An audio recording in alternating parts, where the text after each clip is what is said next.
What's up, everyone? Welcome into the Dear Miss Fantasy Show. It is me, your host, Tera Roberts here. I hope you are all having a fantastic fantasy week and all of the drama is not affecting you. It is Wednesday, October 9th. So we are live and welcome to everyone tuning in. Say hi in the chat. We are live on the Player Profiler Network on YouTube and on Facebook, maybe? I can't remember the other one. Twitter, over on Twitter. And then we're live on my TikTok account over here. But let's go over this wild week here because it has been absolutely insane. Let's start off with the not so wild stuff. We have the injury to Derek Carr, which means that it is Spencer Rattler time. Yay, maybe? I don't know. Yeah, Spencer Rattler, rookie, getting that start.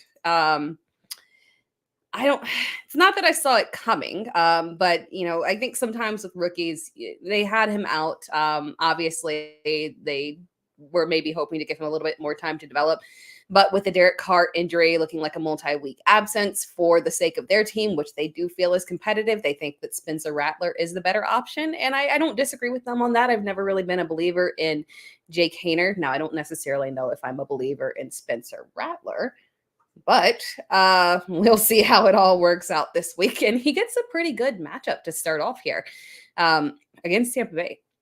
It'll be interesting to see the level of back and forth here. Will he be chasing some points here? New Orleans defense has been decent, but they have allowed a lot of pass volume to opposing quarterbacks. And obviously, Baker Mayfield can absolutely take advantage of that. So it could be a little opportunity for Spencer Rattler to get a little bit of pass volume here. But honestly, we may just see the Saints rely aggressively on Alvin Kamara, who is, again, dealing with an injury, but he's a veteran. When you got these veterans limited practicing or missing practice early with ongoing injuries that they've been having, it's just more of a maintenance kind of thing for them. So not a massive panic over there.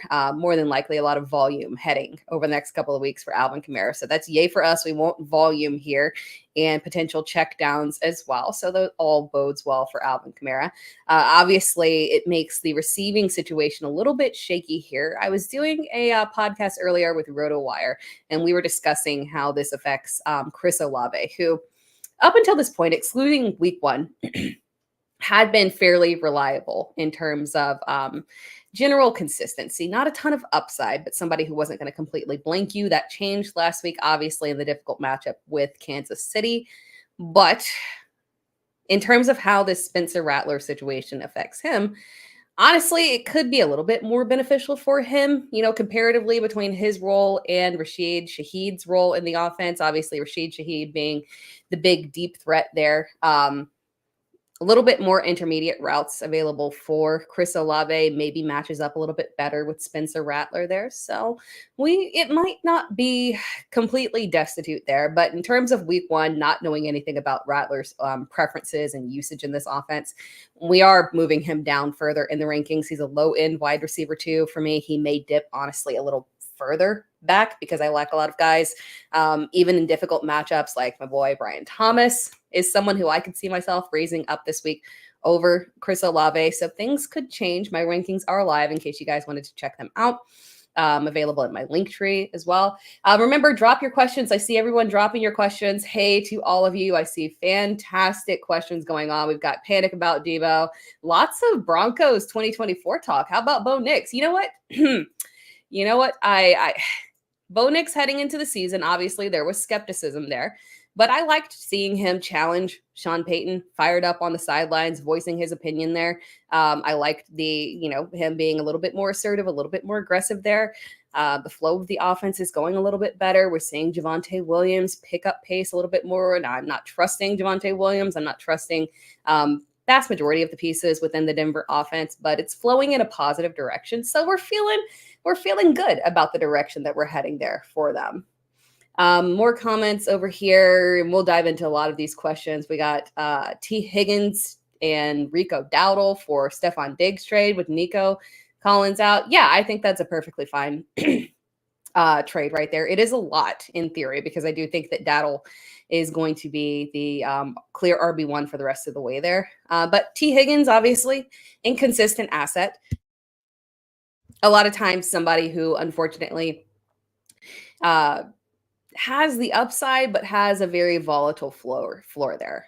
So again, let's honestly let's keep on that track and talk about the injury to Nico Collins. There, other big injury news there. Nico Collins dealing with a hamstring injury, going on IR. They said that it could be something where he doesn't need the full 4 weeks, but they obviously want to be cautious with him. Hamstrings. We talked about this last week. I don't know if it was in regards, I think it was in regards to Nico Collins on last week's podcast, that hamstrings are these kind of weird situations where young or old, it doesn't really matter. We look at, AJ Brown, it can knock you out. They will knock you out for multiple games here. So unfortunately, Nico Collins on IR. Now, that does raise up, obviously, Stephon Diggs, who has been very consistent in the offense. But finally, we get Tank Dell back. Tank Dell, whose volume has, unfortunately, he's been locked into the wide receiver 3 role. And then he's been dealing with injuries as well. But locked into that wide receiver role. And obviously, wide receiver 3 role. And obviously, is coming off of that injury. We've seen it before, that coming off of that injury and that surgery that he had, and also remember he did get shot, by the way, it does tend to take them some time to kind of get back to their normal feel. So perhaps we'll see we'll see Tank Dell step up over the next couple of weeks as well, which is good because I have a dynasty team that desperately needs him to step up there. Other injuries going on. Actually, let's not talk injury there. Let's talk about Drake Maye stepping in, not for the injured Jacoby Brissett, just for the kind of broken Jacoby Brissett, unfortunately. And fortunately for us from a fantasy perspective, because things were just not working out there in New England with Jacoby Brissett. We had hoped that he would have some kind of veteran consistency within the offense. And unfortunately, straight up just not happening there. And they've decided to go ahead and move on to Drake Maye. And this is a good time. This matchup here against Houston, a situation where obviously the Houston defense has been a little bit up and down, kind of suspect, not to the level that we were kind of hoping to see out of them this year. So it's not really a bad matchup for Drake Maye. This is a good spot to get him in there. And then next week he would face Jacksonville, and then a tougher matchup in week 8 against the New York Jets, whose defense has been strong, although the Jets are in a little bit of chaos there. But Drake Maye stepping in here.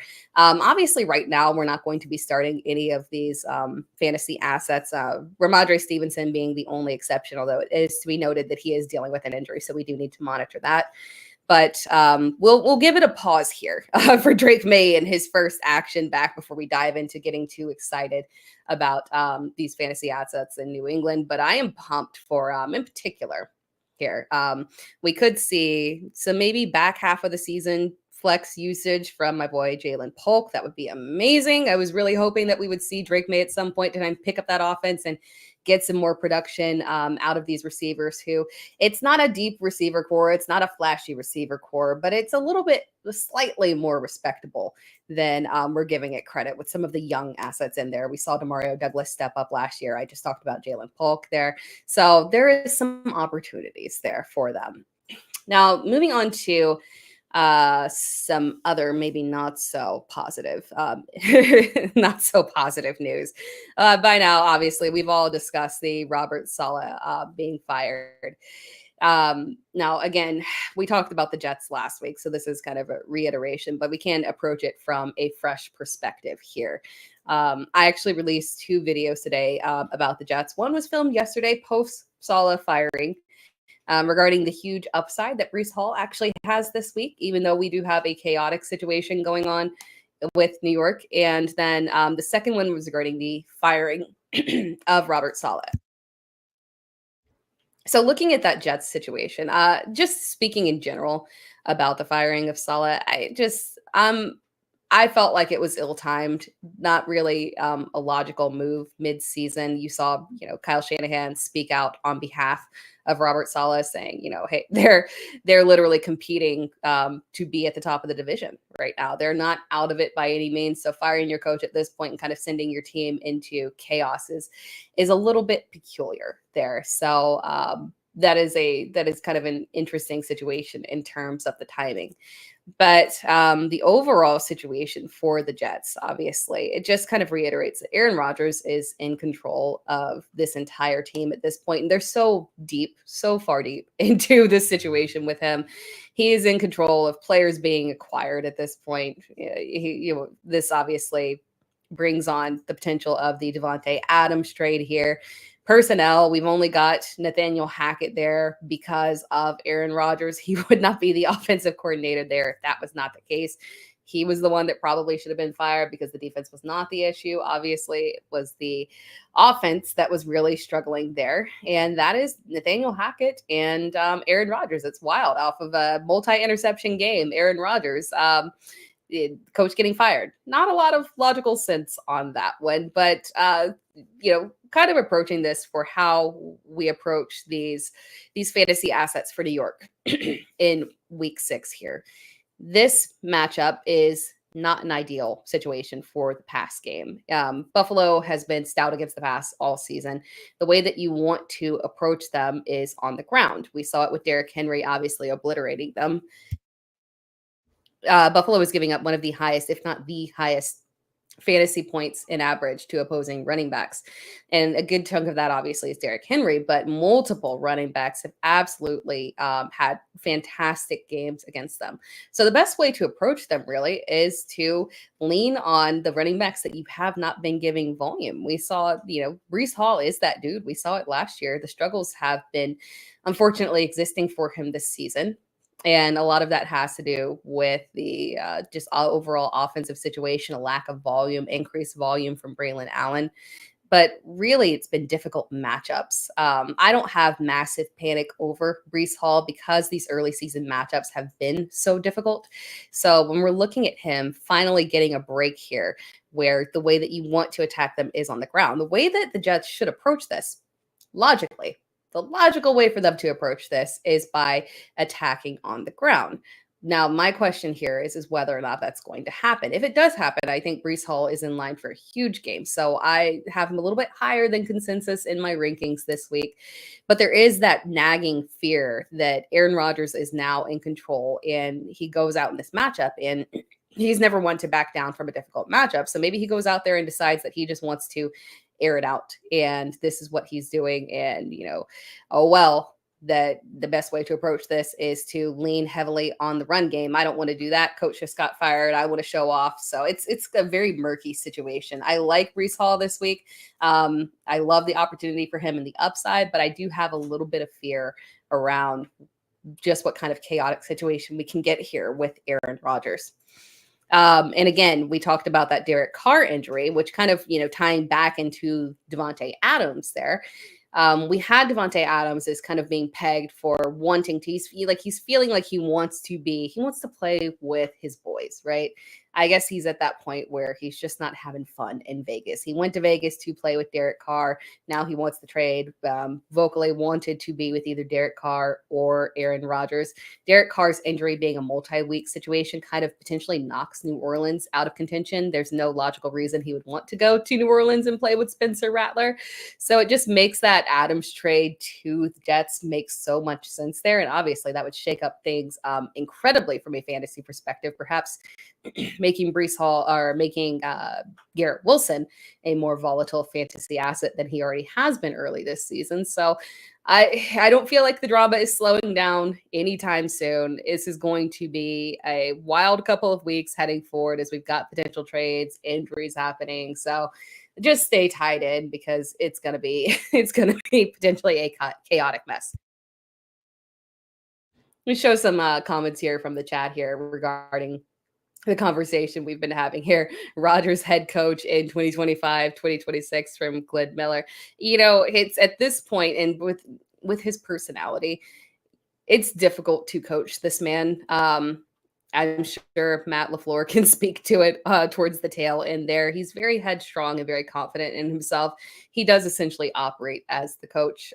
So you can see the difference between Matt LaFleur's offense now around Jordan Love and how it was tailored to Aaron Rodgers before.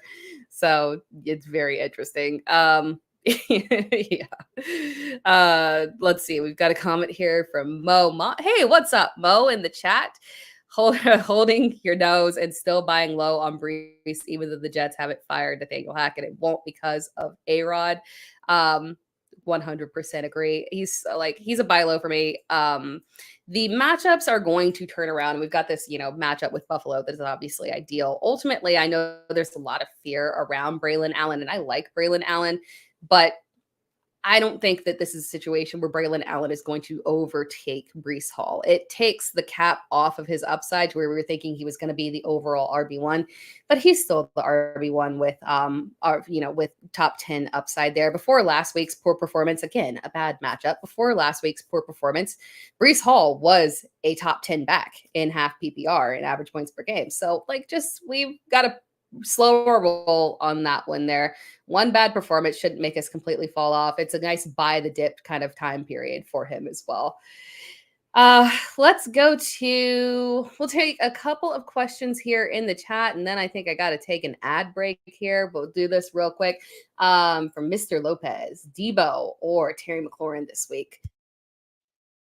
Excellent question there. I do have, now granted, George Kittle's injury does affect this a little bit. My initial ranking does have Terry McLaurin higher than Deebo in this situation. And I love the matchup. Again, Baltimore's defense is extremely tough. But when I'm looking at this matchup of Baltimore and Washington, Lamar Jackson and Jaden Daniels, it gets me so hype, and I feel like the points are going to flow both through the air. These guys showing off the young protege coming into the league with a very similar profile. I'm just so excited to see this matchup. I love the usage for Terry McLaurin in this offense. Cliff Kingsbury has been doing his thing, really tailoring the offense to fit Jaden Daniels and utilize Terry McLaurin in a way that we've been waiting to have him utilized here. So it's been fantastic. And I do have him ranked higher. I lean in that direction. That said, if we do get Kittle out, and it seems like that might be a little bit of a concern because the 49ers elevated a tight end. Very interesting. You always look for those elevations from practice squad to kind of tip us off in terms of what direction. So if you're elevating a tight end, tells me you might be a little bit concerned that we're not going to get Kittle. So if we don't get Kittle, I will bump Deebo Samuel up in the rankings and start him this week over Terry McLaurin. So got to pay attention to that Kittle news and make that decision on that, because as we know, whenever one of these guys from the 49ers is out, the others just straight up eat. So it would automatically just raise him up. How about Brandon Ayuk, by the way? Finally, that breakout game, Brandon Ayuk. Thank you. Needed that in a lineup where I had Devon Achane. So thank you for carrying me to that victory. Shout out to Brandon Ayuk. Couple more questions here before we take this ad break. Would you drop Whittington for Juju? I would. And I know that might make people a little bit uncomfortable because Jordan Whittington is one of those guys who is who was a preseason darling, right? As we were all looking for who's going to be the next Puka Nacua, who's going to be the next Puka Nacua. Like we wondered if it was going to be the guy that was playing with Puka Nacua because he looked fantastic and like he could step up and absolutely fulfill that level of a rookie role. That said, with Cooper Kupp, when Cooper Kupp comes back, he's coming back, and when Puka Nacua returns, at some point there will not be the volume available for Whittington. So we can still get a little bit out of him now. Although the problem is that offense is just not flowing very well, unfortunately, for the Rams. They were just relying heavily on Kyren Williams on the ground, as they should.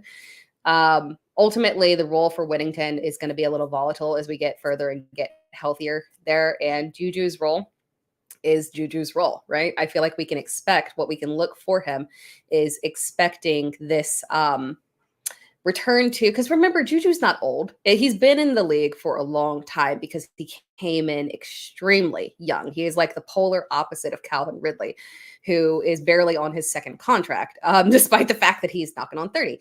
But Juju came in so young, and he's still got legs in him. So looking back to a year ago before New England, I feel like it's very reasonable to expect that same type of production and usage out of him, where he was a weekly low-end wide receiver 3 flex option in that role with Kansas City in the exact same situation. So I'm approaching it that way with Juju. And he's a guy that, yeah, I do want to roster rest of season because ultimately the only thing that would affect his usage in that offense is a trade for another receiver, which I don't know if Kansas City is going to do. Oh, look at brother Charles Johnson Kittle is in. Breaking news. All right, there.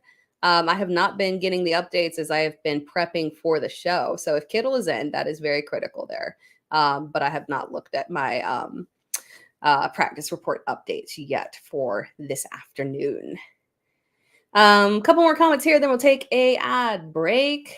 J.K. Dobbins or Tank Dell. Dobbins matchup is not, I'm not a fan of it this week. It's not a hard avoid like last week before the bye week. Dobbins was someone who I was kind of like, whoa, back off. We got to sit him. This is a terrible matchup. I'm not at that level this week to where I'm just straight up fade.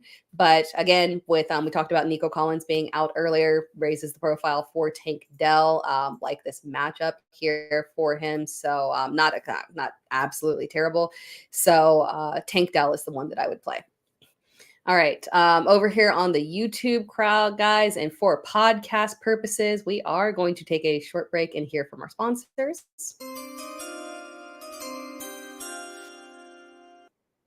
And I will be right back after this. Hey, this will just take a second. I want to talk about our player rankings, the weekly rankings, the weekly projections. Billy, Theo, and our analytics geniuses getting your start sit decisions dialed in that flex tab. And then you get the season rankings. Want to make add drop decisions? The season rankings are updated every week all year. And you have the best dynasty rankings ever as part of the player rankings package. And don't forget the offensive line rankings. Dan Fornick, one of the best in the business. New running back starting this week. Hey, is that offensive line top 10? Yeah, okay, start him. And we rank the cornerbacks out to like CB 100 with the corresponding receiver they're going to be matched up with most this coming week. The player rankings are the thing you need during the season on playerprofiler.com. Check it out.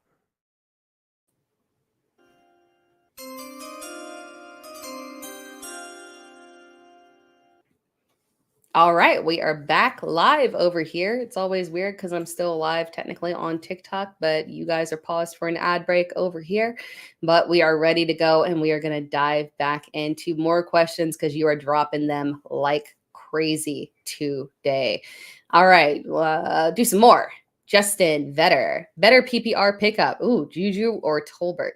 You know, it's interesting because obviously Tolbert does not have the level of historical production that Juju has, but and obviously Tolbert is the clear wide receiver to CeeDee Lamb over there, even though he outperformed him last week, but ultimately going to be the wide receiver 2 there. But I liked what I saw out of Tolbert. I'm trusting it immediately. I don't need another game to prove it towards me. I mean, we came in feeling like this was a guy that could be a sleeper option, as it felt like Brandon Cooks was kind of fading out over there, aging a little bit, not going to put up the same production. That's exactly what happens. Tolbert comes in and immediately literally trumps his production like aggressively. So Tolbert is the one that I would pick up, younger upside there, that I would lean towards over Juju. JSN or Downs in flex. So Michael Pittman being out. Oh my gosh, I did not cover. We just started diving into I didn't cover any of the big injury news that happened here. Michael Pittman is one of them. So yeah, let's go with that. JSN or Downs in the flex. I lean towards Downs. And I actually like JSN in this matchup because it kind of bodes well for wide receiver 2s to go off. So JSN is someone who I do actually like a lot in this matchup here. But that said, Josh Downs essentially should operate as the wide receiver 1 and primary target getter with Michael Pittman. Oh, break my heart. Oh, Michael Pittman set to miss multiple weeks, maybe even go on IR. I'm reeling here. This one is painful. You guys know I'm a Michael Pittman truther. And this is just like, I have a dynasty team where I am down Cup. I've been down AJ Brown. Who else did I lose? Rashi Rice. And now Michael Pittman. I feel personally attacked on this. It hurts my feelings, and this was my top contending dynasty team, and I feel like I'm hanging on by a thread here. We're still in it. We're still winning. We're still going to make playoffs. So guys, get healthy. But dang, y'all are killing me over here. Michael Pittman out multiple weeks with a back injury.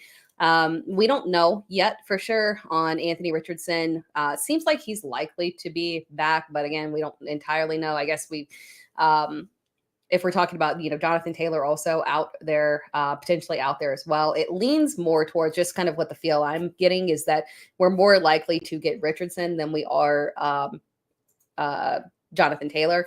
So Richardson being the quarterback obviously does maybe put wheels down a little bit on Josh Downs because he would be playing more of that intermediate role, and that doesn't really mesh well, unfortunately, with Anthony Richardson. Maybe on his injury time off, he went and watched how to throw intermediate passes and saw the light, but I don't know if that happened. That said, still a wide receiver one is a wide receiver one, even if it's with Anthony Richardson under murky circumstances. That said, last week before he went down with the injury, he did have a little bit more of a connection with Pittman, so that was good to see. So maybe he has seen the light a little bit, and I will be moving Josh Downs up aggressively in rankings. Oh my gosh, driving me crazy. And Alec Pierce as well.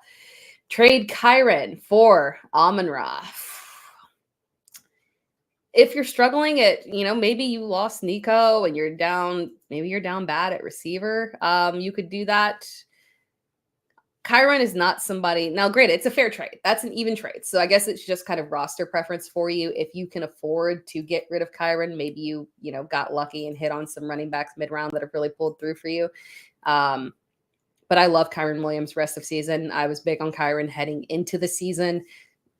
He'll continue to be a workhorse. Obviously, there's injury risk, but at this point, guys, injury risk to running backs is what it is. There's injury risk to everyone. So trying to mitigate and say, I'm not going to, draft this smaller back because he could get injured, literally any of them can pop a hamstring at any time. So Kyren Williams is just the dominant force within that offense, and I don't feel like it's going to change. Last week, Blake Corum came in, got a carry, got a goal line opportunity, and got stuffed at the line. They immediately pulled him and put Kyren Williams in. So it's Kyren Williams' job. So it's an even trade. It's personal preference. I prefer to hang on to Kyren Williams.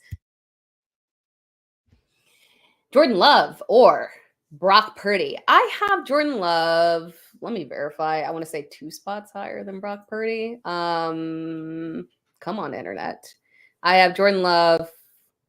Oh no, several spots higher than Brock Purdy. I didn't know that. I didn't notice the gap was that severe. I might have to reevaluate that. That's less about an indictment on Brock Purdy and more about the fact that I like Justin Fields this week. I like CJ Stroud this week. Dak Prescott I like this week. Baker Mayfield. There's just so many options at QB1. It's pick your poison here. We have so many options. Even Caleb Williams has a lovely matchup this week as a nice flex option, but I do have Jordan Love higher. Arizona's defense has obviously been a positive matchup for literally all positions. So I expect a solid game from Jordan Love this week, who has been very reliable in terms of fantasy production, even if he's out there throwing questionable interceptions in the end zone every now and then. Pick some more questions here. Ooh, defense question. Eagles or Broncos defense this week? I can never answer defense questions off the top of my head. I got to look at my rankings. It's the Broncos defense this week. While I do like, and granted, I have an Eagles defense ranked as top 5 as well. So they're both top 5 defenses for me. But I have leaned into, and I don't think that the Broncos defense being ranked overall, first overall is consensus right now. But, Justin Herbert, while I love him, the offense just really isn't producing massive volume here. The Denver Broncos defense has been kind of firing on all cylinders. They seem to have fixed their issues that they've had previously in terms of stopping the run. So I like Denver's defense overall. They've been playing very well. I lean into that one. I think it's going to be a very solid, reliable day for them. What's up, Pedro? A question from Emilio. DK or Smith this week? In Smith coming back from the concussion, remember, so we always get guys coming back from injuries. When you come back from a concussion, you're good to go. That said, A.J. Brown is back as well. And it seems like, coming off of that bye week, he's had more than enough time, cross our fingers on that one, to be very healthy and on a full snap count. So I do have Devonta Smith ranked lower this week. So I would go the opposite direction there with DK and play DK. Should I start good question here. Should I start Tyrone, Tracy, or Devin Singletary? That is one where we're really just going to have to hone in and key in on the injury updates that come through and look for some kind of tidbit from the coaching staff in terms of trying to figure out whether or not there's going to be some level of, expected split there between them. I think I want to say Singletary was limited today. So trending the right direction, not necessarily in. That said, if he's in, this could easily be a split backfield. Tracy looked fantastic. So this is one where we really need to look and see if we can get some kind of tip off from Brian Daboll in terms of what the split's going to be there, or if there's going to be any limitations from Devin Singletary. So it's 100% based off of any kind of tips that we can get from Singletary. I would prefer to start Tracy with, hopefully Singletary a little bit limited coming off of an injury if he does play. But again, we got to pay attention to the news on that one. Pick 2, Connor, Zay, or K9. I mean, James Conner has been electric this year. I like James Conner overall. Where do I have James Conner? I have James Conner ranked 9 here. And then with Kenneth Walker, I have him ranked 14. I feel like that's too low, but I struggle with Kenneth Walker's ranking because I do like Breece Hall. I do like Chuba Hubbard this week. I do like Tony Pollard this week. So I have moved him back a tiny bit, but I could move him up a little bit more. But I lean towards both Connor and Kenneth Walker doubling up at running back there. I like Zay's matchup this week, but those are just the two that are far more reliable. Should we panic on Bijan? I love this question here. Should we panic on Bijan? Somewhat. Unfortunately, we might have just been a little bit overzealous in terms of the anticipated volume for Bijan. And things could flow a little bit better as we move forward because there's going to be more goal line opportunities as this offense just continues to click a little bit more. Kirk Cousins just, meshing so well with Drake London and my boy Darnell Mooney. So overall, I feel like the offense is heading in a positive direction. I'm not panicked over really anyone over there. It's just we're starting Bijan. He's an RB1 every single week.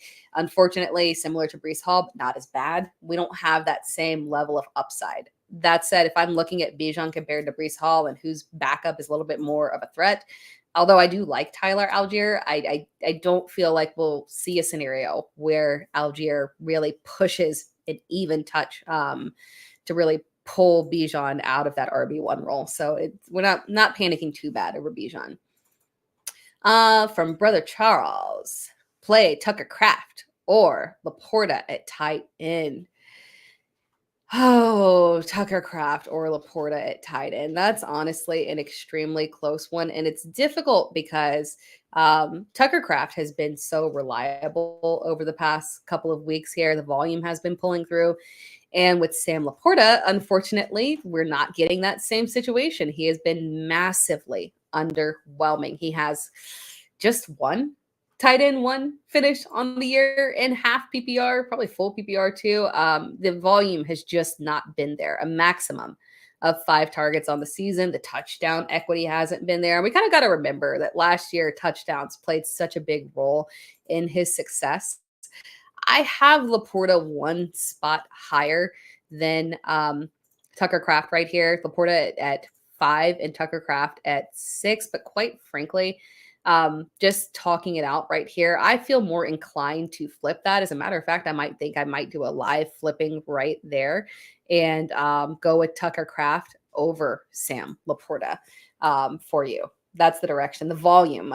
With tight ends, we want to lean into the volume here. The volume is there with Tucker Kraft. We've got Christian Watson that's out again. Romeo Dobbs expected to return this week after his disgruntled nature. But still, the volume, I think, is still going to continue to be there. We've got an excellent matchup. Arizona has not been fantastic against tight ends traditionally. They're being lit up across the board. This is a good volume opportunity for him. Do I pick up Darius Slayton if Neighbors is out this week? You can. It doesn't inspire me. I feel like there are better no, and I mean I assume that this is like a deeper league where a guy like Wandale, everybody's already stashed him up, and that's not an issue there. You can, as long as you've got the bench space. It depends on who you're dropping, Timbo. It depends on who you're dropping there for Slayton, because that is literally only a one. If this is a deeper league and you have to have a 1 week start right there, I could do that depending on who you're dropping. But ultimately, when Neighbors is in, the offense and the volume has literally just been so funneled to both Neighbors and Wandale Robinson that ultimately I don't know if we really have a long-term value there for Slayton in the Giants offense. Now, maybe he could get traded. Again, that's another one that kind of pops up, a name that pops up as a potential trade candidate there. Do you think I could trade T. Higgins for Nico in Dynasty 12-team PPR? I don't. I don't think it'll be accepted. I mean, if you could, I would absolutely do it. If they would accept that, I lean into Nico Collins over T. Higgins any day of the week. Any day of the week for sure. Because again, we know where Nico is. Nico's got the contract. We have zero clue where T. Higgins is going to be next year, and it does not feel like it's going to be Cincinnati. Cincinnati and their contract issues. Oh my gosh. Cincinnati management. Zach Taylor, can y'all figure it out with this contract situation with all your receivers? Why are y'all doing this? It's ridiculous at this point. But yeah, I if you could make that trade, I would totally make that trade. I don't know if that's going to get accepted there because Nico, I have a lot higher than T ultimately. From Jacob Fanta, should I trade DJ Moore and Gibbs for CeeDee Lamb and ETN? That is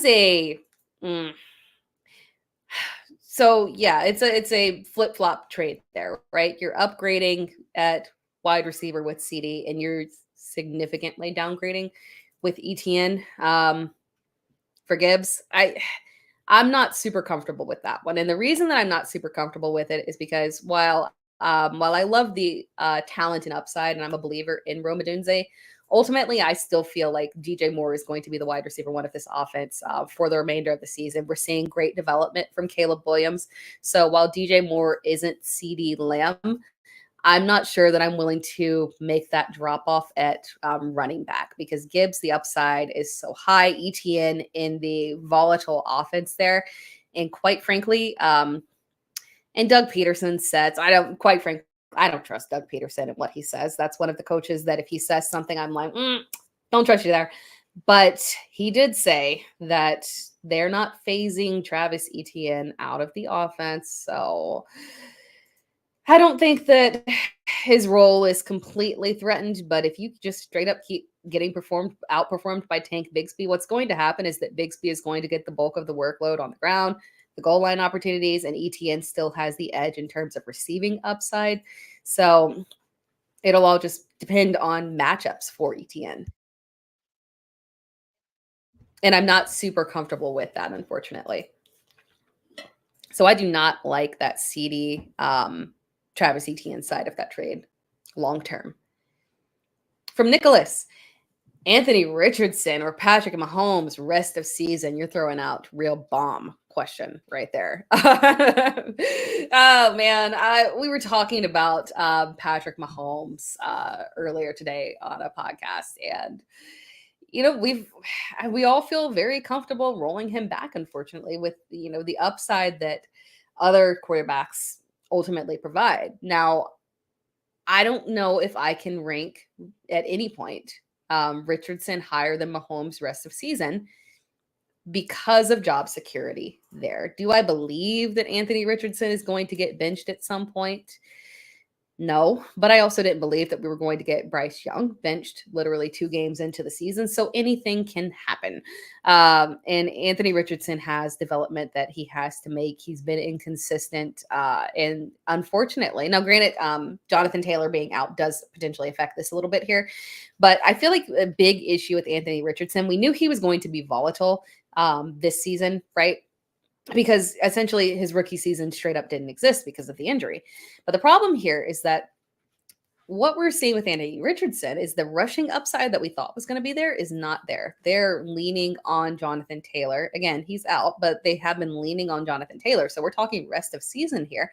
More than likely, we are going to continue to see this same usage of Jonathan Taylor overall at the goal line.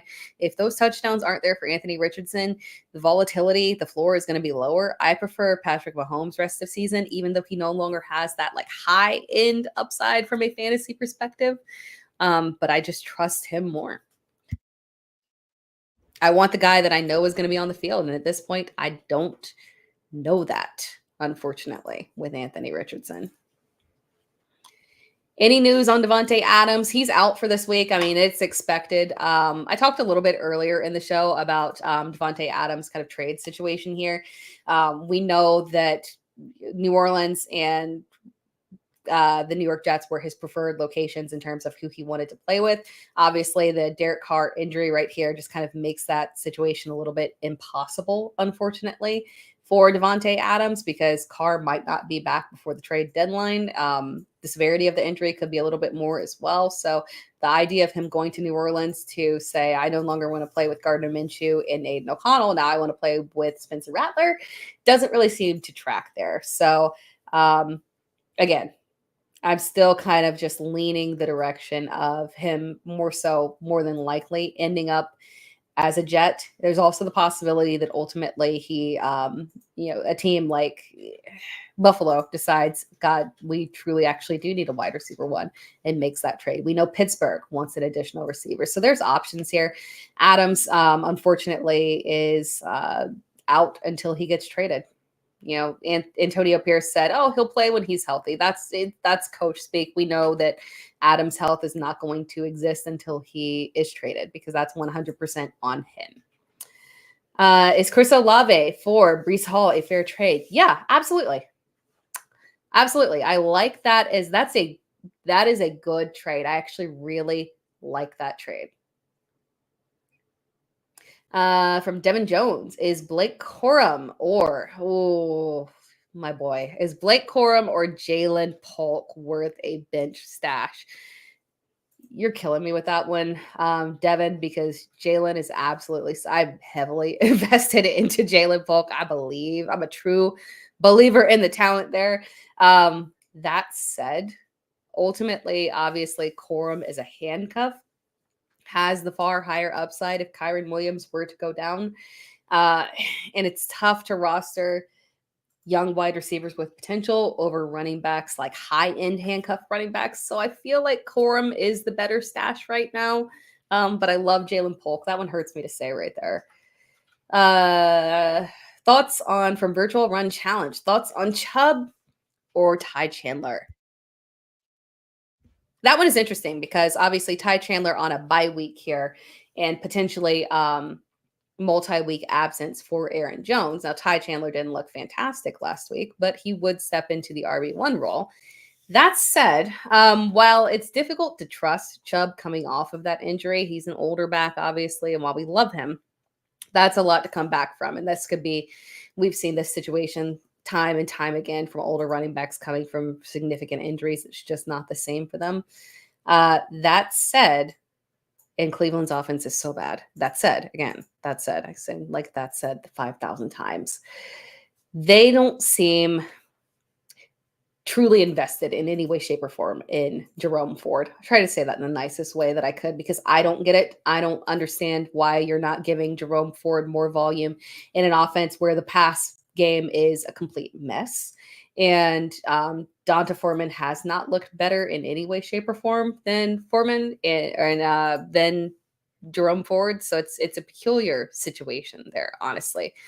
But the lack of volume kind of indicates to me that as soon as Chubb is available, Chubb will take over the vast majority of opportunities in that offense. So I feel like Chubb is the better stash there, ultimately. Volatile situation, but I lean that direction. From Emilio, Baker, or Kyler Murray.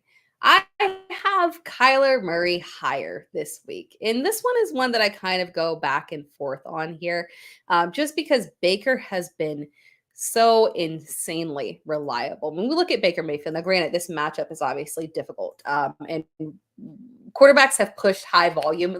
So New Orleans has been a very interesting matchup for quarterbacks because they've been hitting volume here. Let me actually pull these stats up right here. Oh, perfect. I might have just been writing about that. I might have them right in front of me. New Orleans has been allowing volume to quarterbacks. Patrick Mahomes threw over 300 yards last week, but did not throw a touchdown. Kirk Cousins, over 200 yards, not a massive game, no touchdown. Jalen Hurts, over 300 yards, no touchdown. Dak Prescott, nearly 300 yards, off by 7 yards, only 1 touchdown, 2 interceptions here. So the Saints defense is allowing a ton of volume. So the wide receivers are benefiting there. Wide receivers are having a fantastic time against the Saints. We had Juju, right, last week go absolutely off.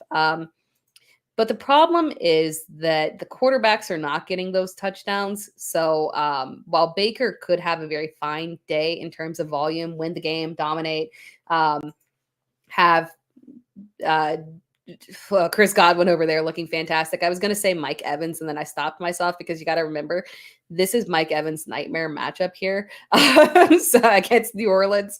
So just beware that Mike Evans does tend to underperform in these matchups. Unfortunately, it's just happened over the years. It's a thing. I feel like we all know that at this point, but that's the reason that I don't have Baker a little bit higher this week, even though he has been one of the most reliable quarterbacks, aside from a matchup against Denver, which straight up, I ignore any quarterback or wide receiver's performance against Denver. I throw it out the window in terms of a reference because Patrick Surtain and just the Denver defense as a whole is fantastic, but Patrick Surtain is on another level and the shutdown is for real there. So Baker finishes QB 27 against Denver. Okay, eliminate that. His other QB finishes QB2, QB5, QB3, QB7. Baker has been on fire. And some of those were against, fairly decent defensive matchups. Atlanta's been okay.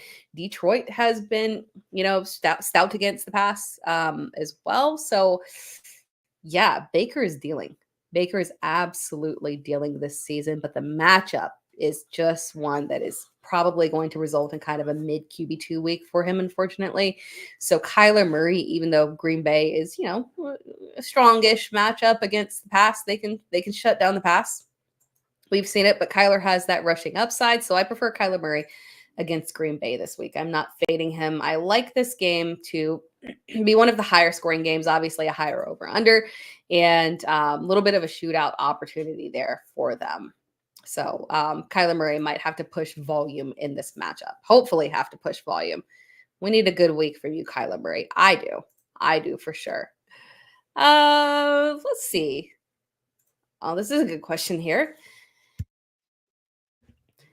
Let me show this one.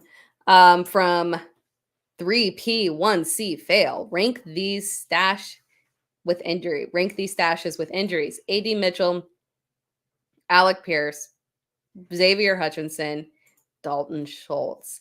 So I feel like we want to believe in the potential of AD Mitchell, and maybe it pops, maybe it shows here now because he did perform a little bit better earlier in the season when there was no Josh Downs. So maybe the removal of Michael Pittman does it, even though those are conflicting roles, not really the same there. I don't lean into it. I think Alec Pierce is ultimately the better option in that offense.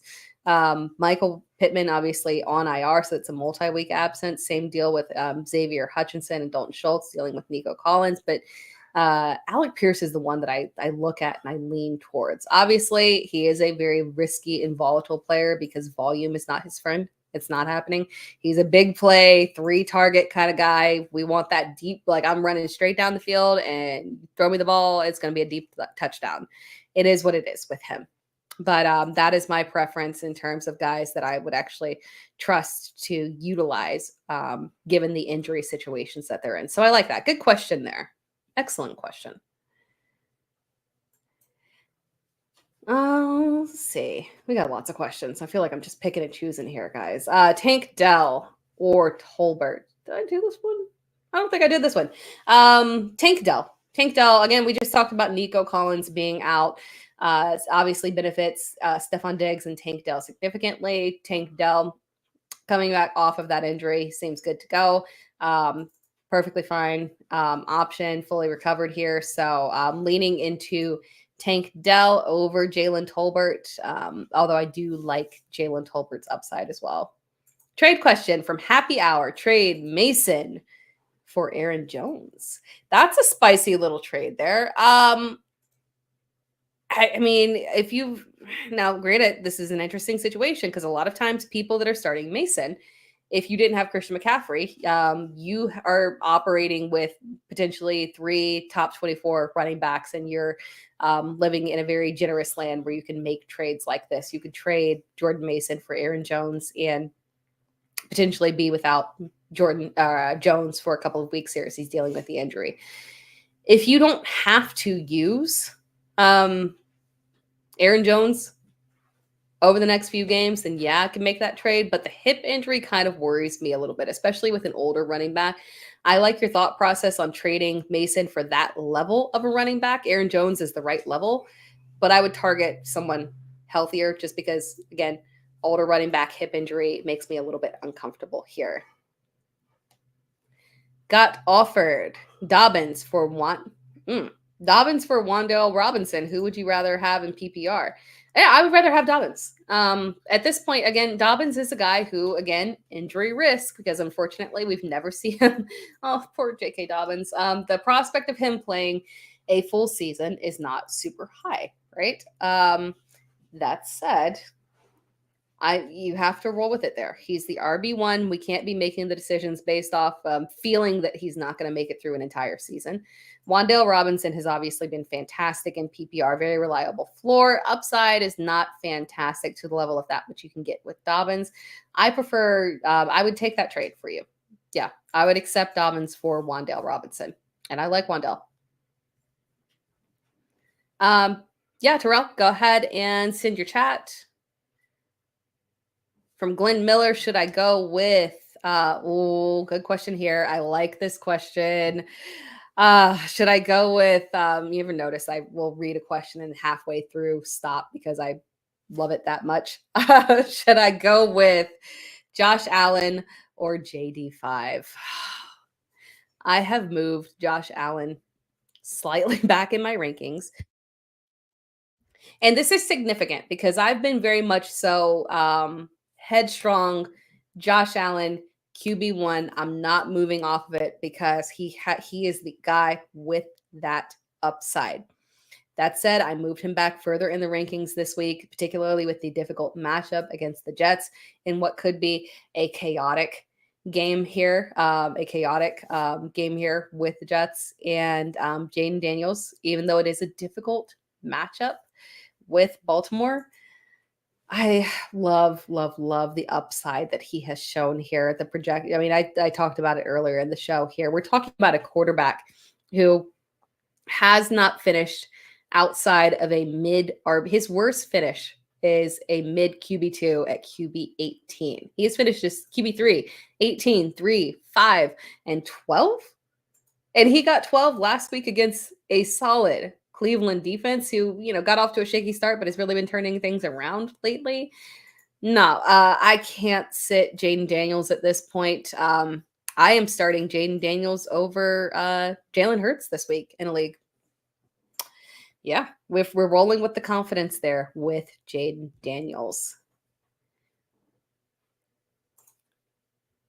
Is it getting is it getting too cute to play Ray McLeod over Mike Evans this week in full PPR? KJ, that's the hardest question that I have had all day. Maybe all week. And I did a live show taking a lot of questions, did multiple live shows taking a lot of questions yesterday. That's the hardest that I've had because you're right. Traditionally, this is a terrible spot to start Mike Evans. And it feels, thank you for the gift, John. Appreciate it. It feels gross to sit Mike Evans for Ray McLeod. I say that. You guys see my tiger paw up here. I love Ray, right? That's my boy. And I believe in the production. I love the role that he has in this offense. He's got a nice little solid floor there. I don't think that I can sit Mike Evans for Ray McLeod, even though theoretically it should be done. But at the same time, Evans could technically pull through, and I would kick myself if I sat Mike Evans for Ray McLeod. So yeah, just go ahead and roll with it on that one. Let's see here. Oh my gosh, we got tons of questions here. We'll go about 5 more minutes, guys. Let me try and get through as many of these as possible here. Can we trust Caleb Williams at quarterback rest of season? And Mooney at wide receiver rest of season. Caleb Williams, rest of season, no, we can't. We can trust him for the next few games because he's in a nice little stretch here in terms of good matchups. But I don't think there's a scenario. He's got to make a significant leap for me to trust him as a starting quarterback. I trust him now as a fringe quarterback, right? A nice little streaming option there. But rest of season, there are difficult matchups that are going to come later on. Hopefully, he will have developed a little bit more by then. But we can't trust the level of production that we got last week from him. Are we trusting Darnell Mooney though? Yeah, absolutely. Mooney gang over here for sure. With him for a long time. This is what we've been waiting for Darnell Mooney, to be out of the clutches of Matt Eberflus, to be out of the and Matt Nagy, my God, and Nagy too. He's been there. I think we underestimate how long Mooney sat, essentially dying in Chicago. And now he is here in an excellent situation. He's playing so well off of Drake London. Buy into the production for Mooney as a wide receiver, borderline wide receiver 2 flex option rest of season for sure. 100%. From John, got offered Breece for DJ Moore and Ray. I think that's a fair trade. I would accept that. Again, we're pro buying low on Breece Hall here, and while DJ Moore obviously is operating as the wide receiver 1, we just talked about potential volatility for Caleb Williams in shakier matchups in the later half of the season here. I think that's a perfectly fine trade for you to buy low on Breece Hall. I would absolutely accept that immediately.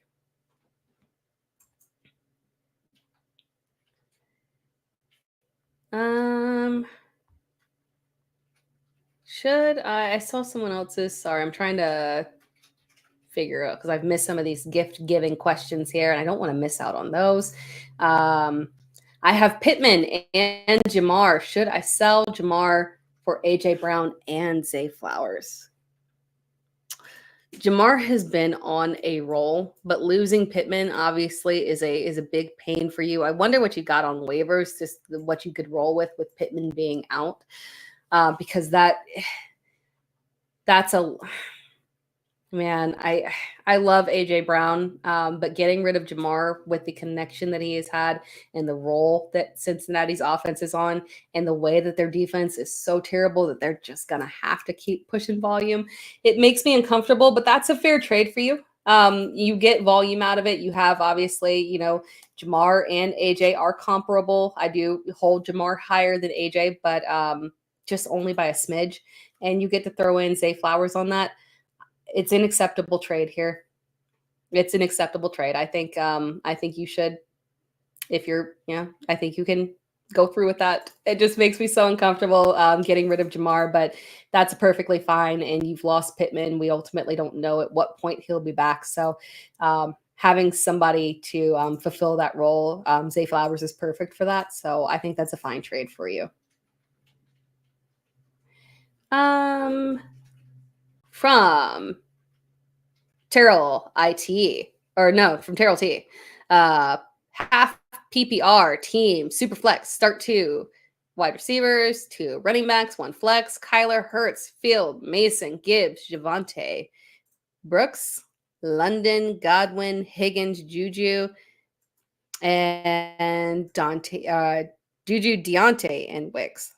I assume that's Deontay Johnson and Wicks separate, not Dontavian Wicks, and kind of meshed together.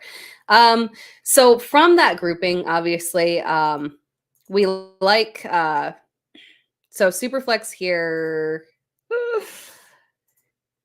I would sit Fields, and I like Fields this week, honestly. It hurts me to sit him, but Jalen Hurts is coming off of the bye week, one, which is a good sign, and getting both A.J. Brown and Devonta Smith. They both practiced in full this week. So I would start both Kyler and Jalen Hurts. As far as your running backs go with Mason, Gibbs, Devontae, it doesn't look like Brooks is going to be active. So Mason and Gibbs for sure. And then wide receiver, things definitely do get a little bit shakier for you because you've got multiple high upside options there. But my preference there for you is Godwin. Again, we just talked about this not being a Mike Evans week here to the point where we're questioning, are we starting Ray McLeod over Mike Evans? And that means that, if Mike Evans gets shut down, the upside in terms of volume for Godwin is just stupid high. So Godwin is your lead wide receiver right there. And then Drake London, again, the progress that he's made within that offense, the connection with Kirk Cousins, definitely someone who I would have as my wide receiver too there. And then Higgins is the person who I would definitely have in your flex option there. And it's tough, right? Because Deontay Johnson has been fantastic. He is dealing with an injury, although it doesn't seem like it's a major issue. Same injury that he's kind of been dealing with as a whole. And obviously the connection for him, I like him for a bounce back this week with Andy Dalton at quarterback. But matchup with Atlanta, not ideal. T. Higgins matchup with the New York Giants, almost said Jets there. Meh, it's all right. It's all right.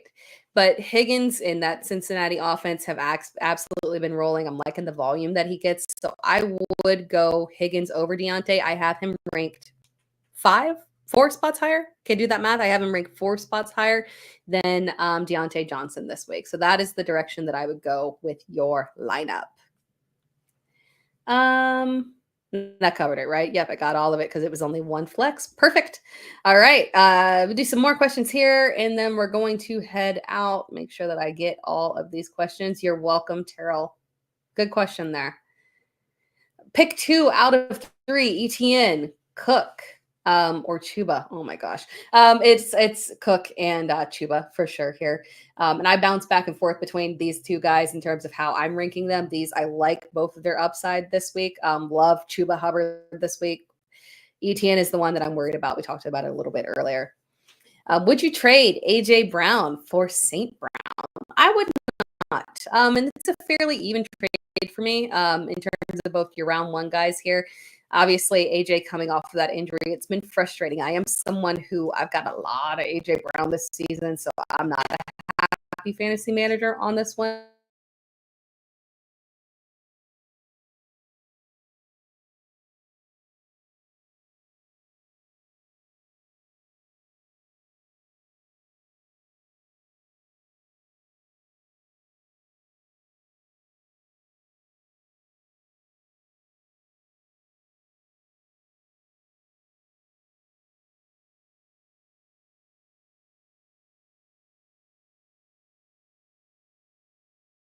Okay, there we're back. I'm sorry, guys. I was said I have low internet connection.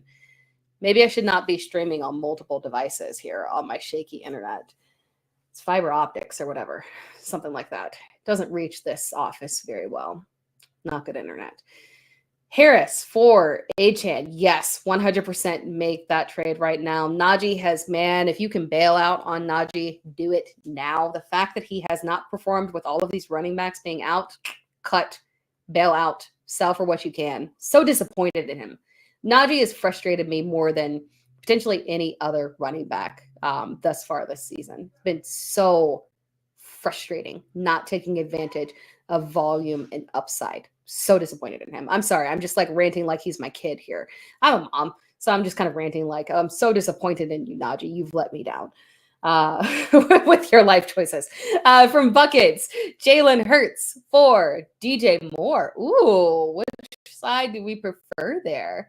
I mean, look, I just talked about the fact that QB1 is very, very solid. We have a lot of good streaming options. I like, quarterback got off to a shaky start this season. Obviously, his pass volume was down, and it seems like that has corrected now as teams have actually gotten into the flow of things. Again, I blame lack of preseason games on that. That said, if you have, there's a lot of streaming options available. QB is deep. If you've got somebody that can be a borderline QB1 for you on a weekly basis and you need somebody at wide receiver because you're dealing with injuries, maybe you've got Cup and you're like me, you've got Cup and Rice, and it's just been like a complete nightmare. You've been dealing with AJ Brown. You're suffering here. You need a wide receiver. Hurts for DJ Moore is fine. Again, I like the development of Caleb Williams, and he is one of those streaming options. I like the development of Caleb Williams in this offense. Good matchups here, and DJ Moore is clearly operating as the wide receiver one. I'm leaning into it heavily and trusting it. Let's see here. From Zach Cooper, Myers, or McConkey. I don't like McConkey's matchup this week, and I don't technically know if McConkey will get the tougher coverage. So I lean towards Myers this week, purely based off a matchup situation. If it was a good matchup, I could go the opposite direction, but yeah. From Clemson. Hi. Hi, Clemson user. My fellow Clemson. Are you a fellow South Carolinian? Are you alumni? I'm from South Carolina, by the way.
All right, I'm back over here. I'm going to go ahead and end the podcast here. I don't know how this is going to be edited. Apparently my internet connection over here is just a complete mess, which is weird because I'm definitely on the internet over here and it's perfectly fine. So I don't know why it's not working with StreamYard.